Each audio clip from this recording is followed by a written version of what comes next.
Multilateralism is basically cooperation amongst 3 or more countries. It basically entails countries getting together and trying to find cooperative solutions to common problems. So a few examples would be climate change, which by definition doesn't respect national boundaries. But we also have issues of global epidemics, which can spread from one country to another with the ease of somebody getting on an airplane. In addition, we have the looming threat of cyber insecurity. How do we keep an open global internet and at the same time protect ourselves from attacks from other countries? Traditionally, when people have talked about multilateral cooperation, they talk about universal membership organizations, such as the United Nations, the International Monetary Fund, the World Bank. But in addition to these standing treaty-based bodies, the United States and other countries are increasingly relying on a broader variety of multilateral institutions.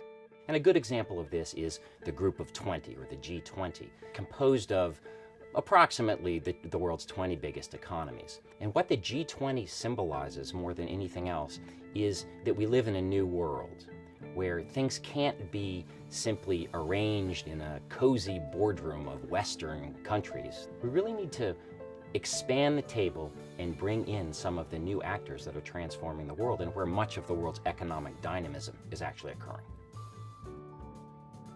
One of the major challenges of the 21st century is trying to update current multilateral institutions to the rise of emerging nations.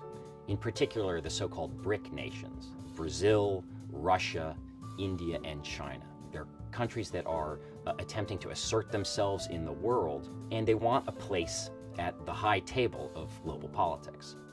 From the perspective of the established powers, they're not always on the same page in terms of their priorities or necessarily their values.